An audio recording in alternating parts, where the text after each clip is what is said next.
നമ്മുടെ നാട് ഒരു ദുരന്തത്തെ അതിജീവിക്കുവാൻ ശ്രമിക്കുമ്പോൾ ഇങ്ങനെ രാഷ്ട്രീയം പറയുവാൻ നിങ്ങൾക്ക് നാണമില്ലേ? നിങ്ങൾ ഈ സംസ്ഥാനത്തിനെതിരാണോ? നിങ്ങൾ കേരള വിരുദ്ധരാണോ? ഇതിലൊരൊറ്റ ചോദ്യം പോലും ഇന്ന് ഉയർന്നതല്ല.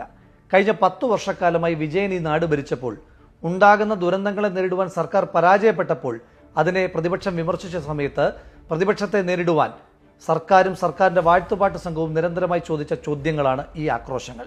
പക്ഷേ ഇതിലൊന്നുപോലും ഞങ്ങൾ ചോദിക്കുവാൻ ആഗ്രഹിക്കുന്നില്ല.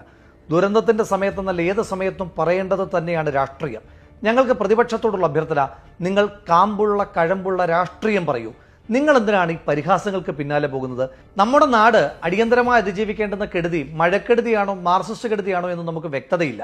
മഴയെ നമ്മൾ എന്തായാലും അതിജീവിക്കും. പക്ഷേ ഈ മാർക്സിസ്റ്റ് വിലാപത്തെ നമുക്ക് എന്നാണ് അതിജീവിക്കാൻ കഴിയുമെന്നറിയില്ല. VD സതീശൻ ഹെലികോപ്റ്ററിൽ യാത്ര ചെയ്തു അത്രേ. VD സതീശൻ യാത്ര ചെയ്തത് അദ്ദേഹം വാടകയ്ക്കെടുത്ത ഹെലികോപ്റ്ററിലാണോ? അല്ല. ശ്രീ വിജയൻ മുഖ്യമന്ത്രി ആയിരിക്കുമ്പോൾ 2020 മുതൽ 2026 വരെ 48 കോടി രൂപ വാടകയ്ക്ക് എടുത്തിരിക്കുന്ന ഹെലികോപ്റ്ററിലാണ് അദ്ദേഹം യാത്ര ചെയ്തത്. ഈ വർഷം ആ ഹെലികോപ്റ്റർ പറന്നാലും പറന്നില്ലെങ്കിലും നമ്മൾ 8 കോടി രൂപ പൊതുഖജനാവിൽ നിന്ന് വാടക ഇനത്തിൽ കൊടുത്തേ പറ്റൂ. ഒന്ന് ആലോചിക്കണം. 40-50 കോടി രൂപയ്ക്ക് പുതിയ ഹെലികോപ്റ്റർ കിട്ടുമ്പോഴാണ് 6 വർഷത്തേക്കിന് 48 കോടി രൂപ വാടകയ്ക്ക് എടുത്തിട്ട് വിജയൻ ഈ ദൂർത്ത് ജനങ്ങളുടെ മുകളിൽ അടിച്ചേൽപ്പിച്ചിരിക്കുന്നത്. ഈ ഹെലികോപ്റ്റർ കരാറിന്റെ പ്രത്യേകത, പറന്നാലും പറന്നില്ലെങ്കിലും ഒരു മാസം ഏതാണ്ട് 1 കോടി രൂപയ്ക്കടുത്ത് ചെലവ് വരും. പിന്നീട് അധികമായി പറക്കുന്ന ഓരോ മണിക്കൂറിനും 90,000 രൂപ കൊടുക്കുകയും വേണം. അപ്പോൾ ഈ ഹെലികോപ്റ്റർ ഉപയോഗിക്കാതിരുന്നാലും നമ്മുടെ പൊതുഖജനാവിൽ നിന്ന് വാടക ഇനത്തിൽ പൈസ പോകുന്ന പ്രത്യേക വ്യവസ്ഥിതി നമ്മുടെ വിജയൻ സർ ഉറപ്പുവരുത്തിയിട്ടാണ് പോയത്. പിന്നെ മുഖ്യമന്ത്രി ആ ഹെലികോപ്റ്ററിൽ അടിയന്തര സാഹചര്യത്തിൽ യാത്ര ചെയ്തതിൽ എന്താണ് തെറ്റത്? ഇനി അങ്ങനെ തെറ്റുണ്ട് എങ്കിൽ ശ്രീ വിജയൻ പാർട്ടി സമ്മേളനത്തിൽ പോകുവാൻ വേണ്ടി മുൻപ് ഹെലികോപ്റ്റർ ഉപയോഗിച്ച് വിവാദത്തിലായത് നിങ്ങൾ ഓർമ്മയുണ്ടോ? അന്ന് പാർട്ടി സെക്രട്ടറി പറഞ്ഞത് പാർട്ടി സമ്മേളനത്തിൽ പങ്കെടുത്തത് കൊണ്ടായതുകൊണ്ട് അതിന്റെ വാടക തുക മുഴുവൻ CPM എന്ന് പറയുന്ന പാർട്ടി സർക്കാരിലേക്ക് അടയ്ക്കുമെന്നാണ്. ആ സർക്കാരിലേക്ക് CPM എന്ന് പറയുന്ന പാർട്ടി ഹെലികോപ്റ്റർ വാടക അടച്ചതിന്റെ ആ രസീത് ചീട്ട് ഒന്ന് കാണിക്കാൻ കഴിയുമോ സഖാക്കളെ? അപ്പോൾ പറന്നാലും പറന്നില്ലെങ്കിലും 48 കോടി രൂപ വാടക കൊടുക്കുന്ന ഹെലികോപ്റ്റർ എടുത്ത ശ്രീ വിജയനാണോ കുറ്റക്കാരൻ? പറന്നാലും പറന്നില്ലെങ്കിലും വാടക കൊടുക്കേണ്ടുന്ന ഹെലികോപ്റ്ററിൽ അടിയന്തര സാഹചര്യത്തിൽ യാത്ര ചെയ്ത ശ്രീ VD സതീശനാണോ കുറ്റക്കാരൻ? നിങ്ങൾ വിലയിരുത്തുക. ജയന് ശേഷം കേരളത്തിൽ ഹെലികോപ്റ്ററിനെ ഇത്രയും പോപ്പുലർ ആക്കിയത് വിജയനാണ് എന്ന് ജനങ്ങൾ തിരിച്ചു ചോദിക്കുവാൻ തുടങ്ങിയപ്പോൾ ഹെലികോപ്റ്റർ ക്യാപ്സ്യൂൾ ആകെ തകർന്ന് തരിപ്പണമായി. ആ ജാളിത മറയ്ക്കുവാൻ സ്ഥിരമായി എയറിൽ ജീവിക്കുന്ന ചില CPM നേതാക്കന്മാർ കൊണ്ടുവന്ന പുതിയ കുത്തിത്തിരിപ്പായിരുന്നു നാട്ടിൽ പ്രകൃതി ദുരന്തം ഉണ്ടാകുമ്പോൾ കേരളത്തിന്റെ മുഖ്യമന്ത്രി വിരുന്നുണ്ട് നടക്കുകയാണ് എന്ന്. എന്താണ് സത്യം? ഇന്നലെ ശ്രീ VD സതീശന്റെ പരിപാടികൾ മലപ്പുറം ജില്ലയിലായിരുന്നു. പരിപാടികൾ കഴിഞ്ഞ് പോകുന്ന വഴിക്ക് ഒരു ലീഗ് പ്രവർത്തകന്റെ വീട്ടിൽ കയറി അദ്ദേഹം ഭക്ഷണം കഴിച്ചു. ഒരാൾ എൻ്റെ വീട്ടിലേക്ക് വരുമ്പോൾ എന്ത് ഭക്ഷണം കൊടുക്കണമെന്നുള്ളത് എൻ്റെ ഇഷ്ടവും എൻ്റെ ഔചിത്യവുമാണ്. അത് വന്നു കയറുന്ന ആൾ തീരുമാനിക്കുന്നതല്ല.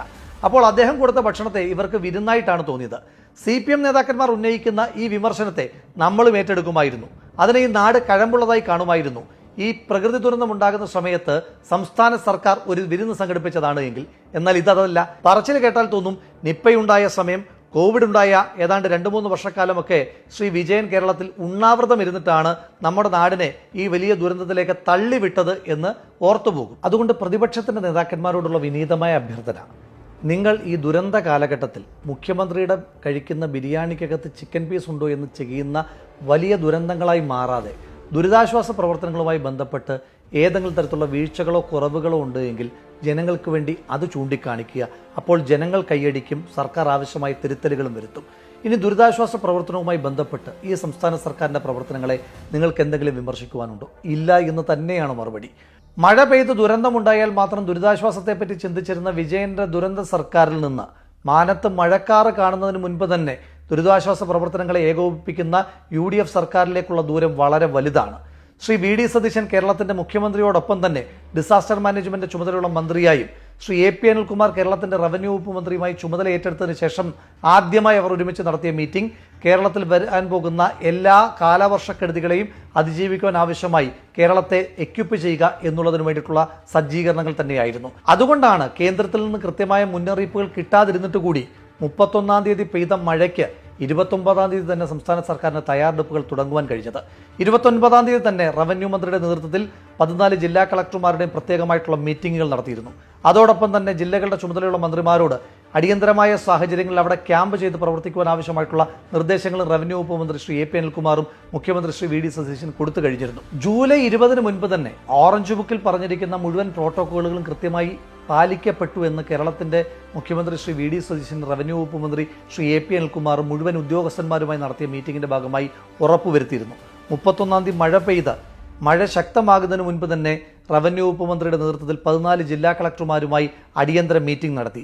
ആ മീറ്റിംഗിന്റെ പ്രത്യേകത, മീറ്റിംഗ് 11 മണിക്ക് നടക്കുന്ന സമയത്ത് തന്നെ അതാത് ജില്ലകളുടെ ചുമതലയുള്ള മന്ത്രിമാർ, പത്തനംതിട്ടയിൽ ശ്രീ പി സി വിഷ്ണുനാഥും ഇടുക്കിയിൽ അനൂപ് ജേക്കബും അടക്കമുള്ള ആളുകൾ നേരിട്ടെത്തി ക്യാമ്പ് ചെയ്തിരുന്നു. അതോടൊപ്പം തന്നെ ജനപ്രതിനിധികൾ അവർ ഈ ദുരിതാശ്വാസ പ്രവർത്തനങ്ങളുടെ ഏകോപന ചുമതല ഏറ്റെടുത്തിരിക്കുന്നു. ഈ സംസ്ഥാന സർക്കാർ അടിയന്തരമായ സാഹചര്യങ്ങളെ നേരിടുവാൻ വേണ്ടി എല്ലാ ജില്ലാ കളക്ടർമാർക്കും മുൻ സർക്കാരുകളിൽ നിന്ന് വ്യത്യസ്തമായി 3 കോടി രൂപ അനുവദിച്ചു കഴിഞ്ഞിരിക്കുന്നു.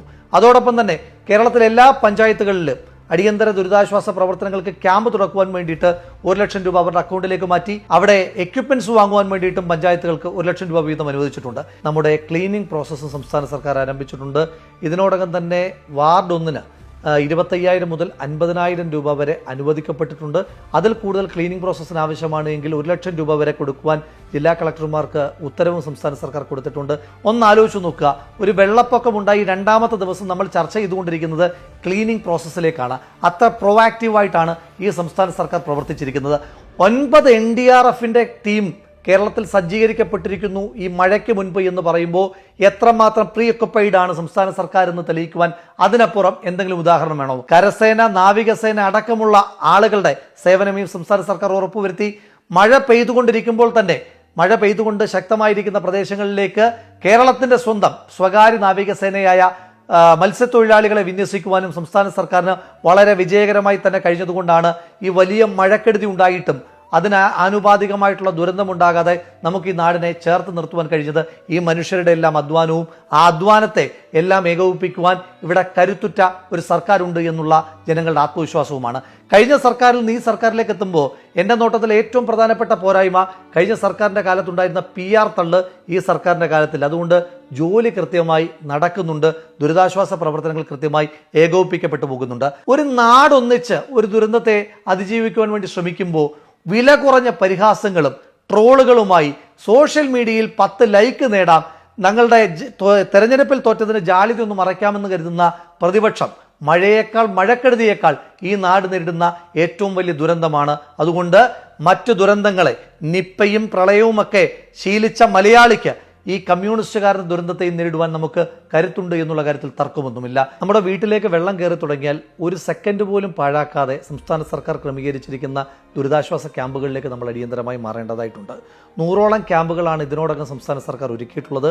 കൂടുതൽ ക്യാമ്പുകൾ ഓപ്പൺ ചെയ്യുവാൻ പഞ്ചായത്തുകൾക്ക് പണം വകയിരുത്തിയിട്ടുണ്ട്. ഈ ക്യാമ്പുകളിലേക്ക് ആവശ്യമായിട്ടുള്ള ഭക്ഷണവും വസ്ത്ര സാധനങ്ങളും അതുപോലെ തന്നെ മരുന്നുകളുമെല്ലാം സംസ്ഥാന സർക്കാരിൻ്റെ ഭാഗത്തു നിന്ന് എത്തിച്ചിട്ടുണ്ട്. അടിയന്തര ചികിത്സകൾക്ക് ആവശ്യമായിട്ടുള്ള മെഡിക്കൽ സൗകര്യങ്ങൾ സംസ്ഥാന സർക്കാർ എല്ലാ ക്യാമ്പുകൾ കോർഡിനേറ്റ് ചെയ്തും ക്രമീകരിച്ചിട്ടുണ്ട്. അപ്പോൾ ഈ സേവനങ്ങളെല്ലാം നമ്മൾ ലഭ്യമാക്കി. ആവശ്യത്തിലധികം ഡിങ്കി ബോട്ടുകളും സംസ്ഥാന സർക്കാർ ക്രമീകരിച്ചിട്ടുണ്ട്. ജനപ്രതിനിധികളും ഉദ്യോഗസ്ഥരും നാട്ടുകാരും നമ്മളെല്ലാവരും കൂടെ കോർഡിനേറ്റിംഗ് ആയി ഒറ്റ ടീമായിട്ട് നിന്നിട്ട് വേണം നമുക്ക് ഈ ദുരന്തത്തെ നേരിടുവാനായിട്ട്. ഈ സർക്കാർ ദുരിതാശ്വാസ പ്രവർത്തനങ്ങളുടെ കൃത്യമായ നിർദ്ദേശങ്ങൾ മുഴുവൻ മനുഷ്യന്മാരും ചെവിക്കൊള്ളണം. നമുക്ക് അമിതാത്മവിശ്വാസം വേണ്ടുന്ന സമയമല്ല. സർക്കാർ പറയുന്ന എല്ലാ നിർദ്ദേശങ്ങളും വെള്ളം മുട്ടോളമല്ലേ എത്തിയുള്ളൂ, ഞാനിതൊക്കെ എത്ര കണ്ടതാണ് എന്ന അമിതാത്മവിശ്വാസമില്ലാതെ സംസ്ഥാന സർക്കാർ ക്യാമ്പുകളിലേക്ക് മാറുവാൻ പറയുമ്പോൾ മാറുവാനുള്ള ഒരു വിവേകമാണ് ഈ സമയത്ത് നമ്മൾ കാണിക്കേണ്ടത്. നമ്മൾ ഒന്നിച്ച് ഒറ്റക്കെട്ടായി ഇറങ്ങി ഈ ദുരന്തത്തെ അതിജീവിക്കുക തന്നെ ചെയ്യും.